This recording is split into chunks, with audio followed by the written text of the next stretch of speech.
La première fois que j'ai joué à The Last of Us, c'était en 2021. Nous étions 8 ans après la sortie du premier, le monde du jeu vidéo avait évolué, et pourtant cette expérience m'a marqué. Rarement un jeu m'avait autant pris aux tripes dans sa narration, dans ses émotions. Et si le premier était comme des montagnes russes, le deuxième était pour moi insupportable. À côté de jeux comme GTA V ou Assassin's Creed Black Flag sortis la même année, The Last of Us se place comme l'un des meilleurs jeux de 2013 et réitère l'opération en 2020 avec la partie 2. C'est bien entendu leur expérience très cinématographique et leur puissance émotionnelle qui rendent ces jeux uniques. Mais ce qui fait aussi leur particularité, c'est leur musique composée par Gustavo Santaolalla. Une musique très organique, minimaliste qui s'oppose aux grosses orchestrations que l'on trouve habituellement, mais qui ont su transformer notre expérience.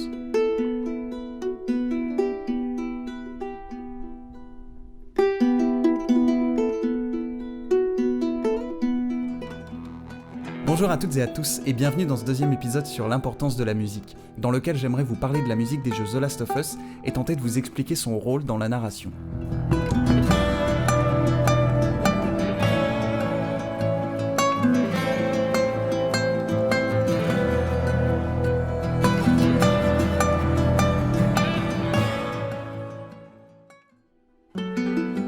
Pour composer la musique d'un jeu vidéo, il faut se mettre à la place du joueur. Il ne faut pas simplement écrire des mélodies ou un rythme par rapport à une séquence comme on le ferait pour un film. Au lieu de ça, il faut se poser la question, si j'étais le joueur, qu'est-ce que j'aimerais entendre ? Quelle interaction j'aimerais que la musique ait avec moi dans cette séquence ? Si vous avez regardé ma première vidéo sur la musique des Marvel Spider-Man, vous avez déjà quelques connaissances sur la musique interactive. Pour créer cette interactivité, il faut imaginer la musique en respectant la mécanique de gameplay principale. Celle de The Last of Us est de survivre dans un monde plus fort que vous en utilisant votre environnement pour éliminer ou contourner vos ennemis sans jamais vous donner envie d'attaquer de front. Ça, c'est l'idée de gameplay de départ sur laquelle la musique va devoir travailler. Mais Gustavo Santaolalla, musicien et compositeur actif depuis 1967, n'a jamais composé pour jeux vidéo, et n'est pas non plus un joueur. I'm a terrible gamer, you know, I can spend an hour hitting a wall trying to move the... Alors comment respecter la mécanique de gameplay si le compositeur n'y connaît rien ? À bon entendeur. On s'en fait dire. C'est avant tout le sound design qui va avoir son importance dans l'interaction avec le joueur et dans l'immersion de celui-ci. L'équipe audio a vraiment travaillé le son pour qu'il se déplace à 360 degrés et évolue selon vos déplacements et l'angle de la caméra. De ce fait, votre cerveau est constamment interpellé, même quand a priori il n'y a aucune menace en vue.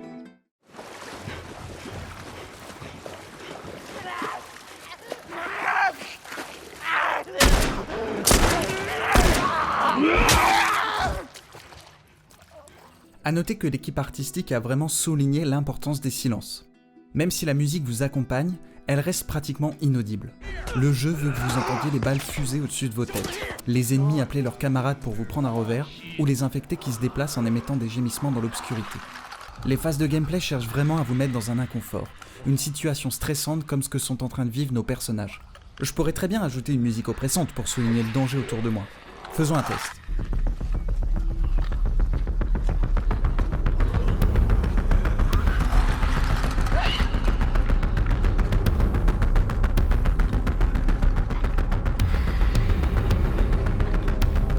En soi, ça marche.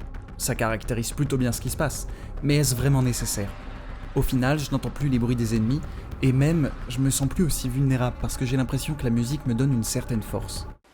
Même certaines cinématiques se passent de musique, ou la laissent arriver lors d'un dialogue important. Marlene set us up? Why the hell are we smuggling an infected girl? I'm not infected. No? Just lying?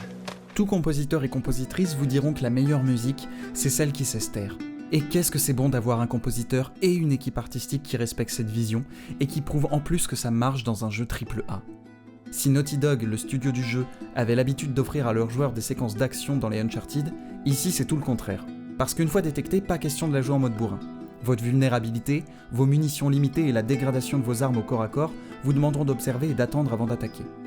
La partie 2 ajoute en complément des musiques de Santaolalla des morceaux aux sonorités hybrides, mélangeant des sons organiques et électroniques pour s'adapter à une mécanique de gameplay plus poussée en raison d'un personnage qui a évolué. Ces musiques sont composées par McKayle, qui est crédité en tant que compositeur additionnel, et sont d'abord entendues lorsqu'on rencontre Abby, l'antagoniste et second protagoniste du jeu, pour caractériser ce personnage sans pitié et dangereux. Plus tard, ces sonorités reviendront lors des séquences de gameplay avec Ellie, et joueront un rôle plus important dans l'interactivité avec le joueur. Les combats sont beaucoup plus nerveux et violents.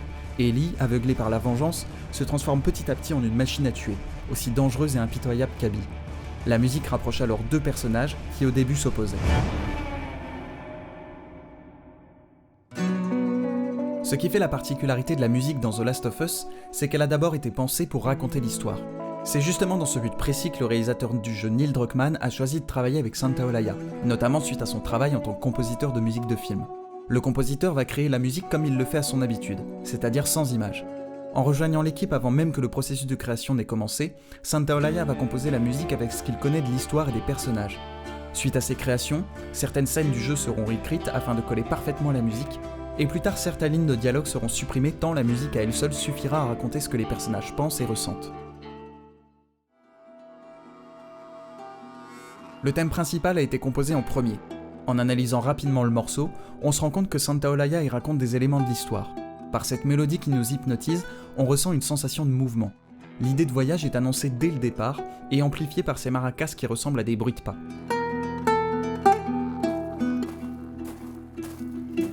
Les personnages sont également représentés par les deux instruments principaux. Le ronroco, un instrument de Bolivie qui fait partie de la famille du charango, représente Ellie, et la guitare représente Joel. Tout au long de la musique, on entend les deux instruments créer petit à petit une alchimie qui ne fait que se renforcer. Ce qui rappelle évidemment les épreuves que vont traverser les personnages, mais qui vont aussi les unir.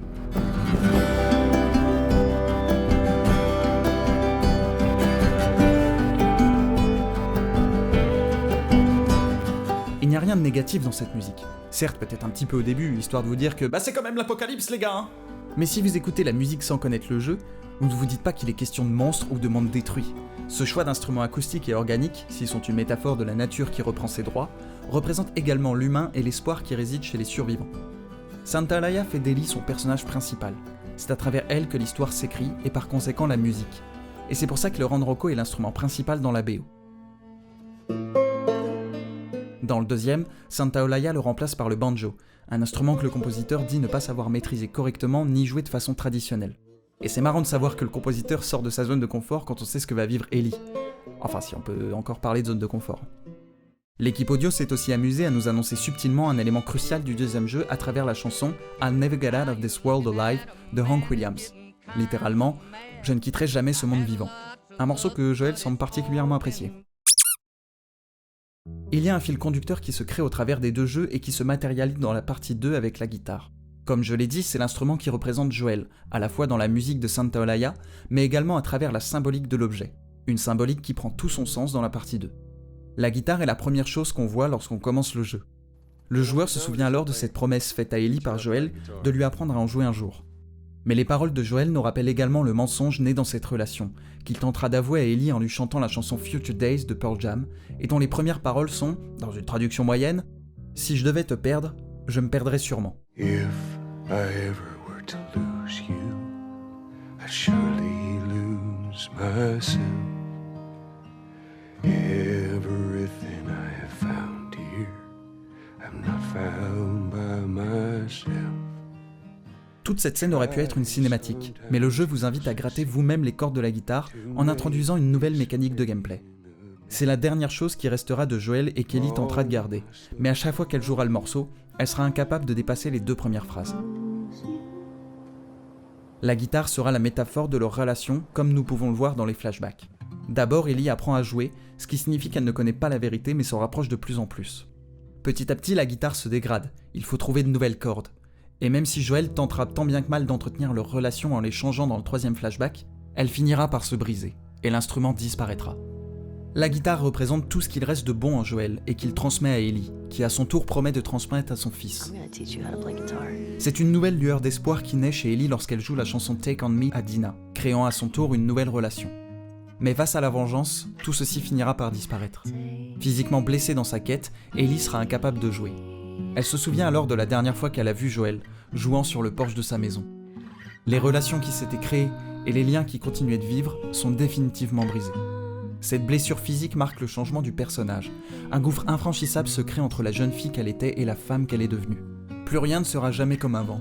Et peu importe ce qu'on fait, peu importe qu'on essaie d'effacer nos erreurs ou retrouver ce qu'on a perdu, on ne peut pas changer le passé. La seule chose qui nous reste à faire, c'est d'avancer. La force de la musique réside dans le fait que Santa Olaya retranscrit la puissance émotionnelle des jeux sans jamais aller dans l'excès, sans jamais être plus fort que les dialogues. C'est toute une symbolique qui se crée à travers la musique et qui nous permet de prendre part aux relations entre les personnages. The Last of Us nous prouve qu'une musique minimaliste et la puissance d'un silence peuvent faire la force d'un AAA et marquer les joueurs et joueuses. Si je me pose des questions quant à ma relation de joueur avec le jeu en lui-même, et particulièrement le deuxième, je m'y retrouve dans cette idée de relation que la musique crée avec les personnages. J'ai moi-même un lien très fort par la musique avec mon père qui m'a transmis son savoir de la guitare. C'est quelque chose qui me parle et qui me permet un peu plus de rentrer en immersion avec l'histoire et ses personnages. J'espère que cet épisode vous aura plu, que vous aurez appris de nouvelles choses et que je vous aurai donné envie de découvrir ou redécouvrir le jeu. N'oubliez pas que tout ceci est subjectif et reste une tentative d'explication de par des recherches et des connaissances personnelles. N'hésitez pas à laisser un like, à vous abonner si ce n'est pas déjà fait, et à me laisser votre avis sur cet épisode dans les commentaires. Sur ce, je vous dis à bientôt, et d'ici là, portez-vous bien. Salut!